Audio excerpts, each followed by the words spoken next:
আসসালামু আলাইকুম। স্বাগতম সবাইকে। আজকে রান্না করব পেঁপে দিয়ে মাছের ঝোল। পেঁপে দিয়ে মাছের এই রান্নাটা খুবই মজাদার হয়। আজকে যেভাবে রান্না করেছি এভাবে রান্না করলে সবাই আঙুল চেটে পুটে খেয়ে নেবে। সাদা ভাতের সাথে দারুণ লাগে। প্রথমে প্যানে আমি 2 টেবিল চামচ পরিমাণ তেল দিয়ে দেব। এখন এই তেলের মধ্যে দিয়ে দেব পেঁয়াজ এবং রসুন বাটা। আমি মিডিয়াম সাইজের 2টা পেঁয়াজ সাথে বড় 2 কোয়া রসুন একসাথে বেটে নিয়েছি। এখন এই পেঁয়াজ রসুনটা একটু ভেজে নেব যাতে কাঁচা গন্ধ চলে যায়। পেঁয়াজটা বেটে দিলে তরকারির ঝোলটা ঘন হবে। এখানে কুচি করেও দেওয়া যাবে পেঁয়াজ। নেড়ে চেড়ে অল্প আঁচে পেঁয়াজটা আমি ভেজে নিয়েছি। পানি দিয়ে দেব মশলা কষিয়ে নেওয়ার জন্য। এখন গুঁড়া মশলাগুলো দিয়ে দেব। আমি এখানে শুকনো মরিচের গুঁড়া নিয়েছি 1 চা চামচ, লবণ, ধনিয়ার গুঁড়া, হলুদের গুঁড়া এবং জিরার গুঁড়া নিয়েছি 1/2 চা চামচ করে। লবণটা অবশ্য স্বাদ অনুযায়ী অ্যাড করতে হবে। মশলা এখন সুন্দর করে কষিয়ে নেব।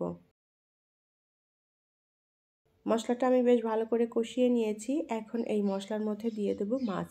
আমি এখানে রুই মাছের পেটি নিয়েছি রান্নার জন্য। মাছের পেটিগুলো একটু ছোট টুকরো করে কেটে নিয়েছি। খুব ভালোভাবে ধুয়ে পরিষ্কার করে নিতে হবে মাছ। এখানে যে কোনো বড় মাছ দিয়ে একইভাবে রান্না করে নেওয়া যাবে। মশলার সাথে মাছটা এখন ভালো করে কষিয়ে নেব। ঢেকে দিয়ে কিছুক্ষণ রান্না করে নেব। 5 মিনিট মতো ঢেকে দিয়ে রান্না করে নিয়েছি। এর মাঝে একবার নেড়ে চেড়ে দিয়েছিলাম। মশলার সাথে মাছটা ভালো করে কষিয়ে নিয়েছি। এখন এর মধ্যে দিয়ে দেব পেঁপে। আর এই পেঁপেটা আমি আগে থেকে সেদ্ধ করে নিয়েছি একেবারে নরম করে।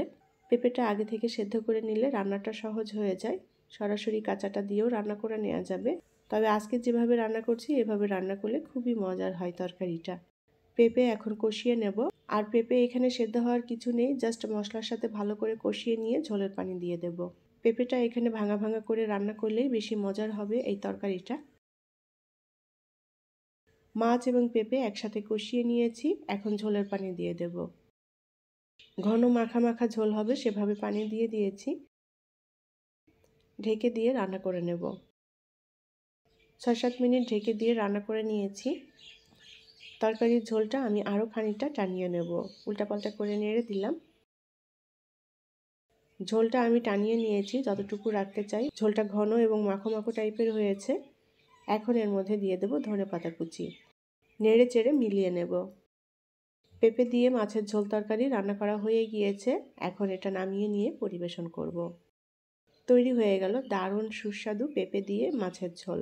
সাদা ভাতের সাথে এই তরকারিটা খেতে জাস্ট অসাধারণ লাগে। আঙুল চেটে পুটে খেয়ে নেবে সবাই। আশা করছি ভালো লেগেছে আজকের রান্না। আমার রেসিপিগুলো যদি আপনাদের কাছে ভালো লেগে থাকে তাহলে প্লিজ লাইক, কমেন্ট এবং শেয়ার করবেন। পরবর্তী রেসিপি দেখার আমন্ত্রণ জানিয়ে বিদায় নিচ্ছি। আল্লাহ হাফেজ।